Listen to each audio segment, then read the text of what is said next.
இன்றே சப்ஸ்கிரைப் செய்து உங்கள் ஃபேவரட் ஷோகளை காணுங்கள். லாயர் சார், நடந்தது எப்படி நடந்ததுன்னு ஆராய்ச்சி பண்ண வேண்டாம். நடந்தது நடந்து போச்சு. இனிமே பிரச்சனை ஆகக்கூடாது. சிவாவும் பாதிக்கப்படக்கூடாது. துளசியையும் நான் சிரமப்படுத்த விரும்பல. யாருக்கும் எந்த பாதிப்பும் இல்லாம சட்டப்படி என்ன பண்ணணுமோ அதை செய்யுங்க. அது போதும். மாமா, என்ன மாமா நீங்க இவ்வளவு தூக்கி உள்ள போட தேவையில்ல? பேசிக்கிட்டு இருக்கல, அறிவில்ல. இப்ப என்ன பண்ணணும் இல்ல என்ன பண்ணணுங்கிற? அந்த பொண்ணு தூக்குல போட்டதா நிம்மதியா இருப்பீங்களா? சொல்லுங்க, தூக்குல போடலாமா?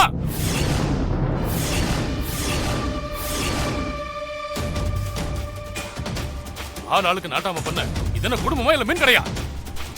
மரியாதை கெட்டு போயிட்டு சொல்லிட்டேன்.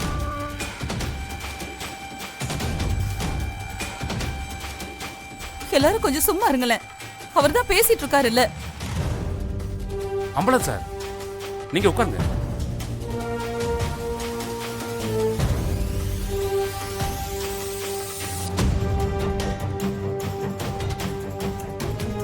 துளசி, என்னம்மா சொல்ற? நான் சொல்றதுக்கு ஒன்றும் இல்லை சார். நான் என்ன பண்ணணும்னு சொல்லுங்க, நான் செய்யறேன். அப்போ செஞ்ச தப்ப ஒத்துக்கிறீங்க? உங்க பார்வைக்கு தப்பா இருந்தா தப்பு பண்ணதுக்காக நான் வருத்தப்படுறேன். தப்பா இருந்தாவா? அப்ப தப்பு இல்லையா? ஜனனி, பேசாம. லாயர் சார், இத சீட்டிங்னு ப்ரூவ் பண்ணிட்டாலே இந்த மேரேஜ் செல்லாது தானே? இத கொஞ்சம் அங்கிள் கிட்ட சொல்லுங்க. ஏன் டிவோர்ஸ்க்கு வெயிட் பண்ணணும்? செல்லாத மேரேஜ்க்கு இந்த டிவோர்ஸ் அவசியமா?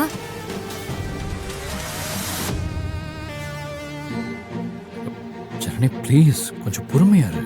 எதுவும் பேசாத. அவ சொல்றது சரியா தானே இருக்கு. விவரமா தான் இருக்கா. கெட்டிக்காரி தான். பத்மா, பேசாம இருக்க மாட்டியா? சார், துளசியால எந்த பிரச்சனையும் வராது. மத்தவங்களோட திருப்திக்காக தான் இதெல்லாம். என்ன பண்ணணும்னு நீங்களே சொல்லுங்க. பரவாயில்ல, என்னதான் பண்ணாலும் நம்பிக்கையா இருக்கீங்க. அம்பலம் சார், மியூச்சுவல் டிவோர்ஸுக்கு அப்ளை பண்ணிடலாம். அதாவது 2 பேரும் விரும்பி விவாகரத்து கேட்டா அது சீக்கிரமா கிடைக்கும். அதுக்கு துளசி சம்மதிச்சு கையெழுத்து போடணும். கூப்பிடும் போது கோர்ட்டுக்கும் வரணும். சம்மதமான கொஞ்சம் கேட்டு சொல்லுங்க சார்.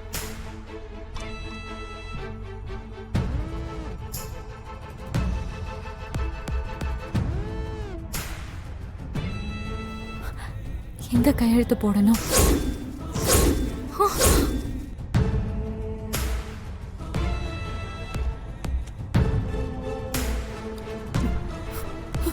இதுல ஒரு கையெழுத்து போடுமா?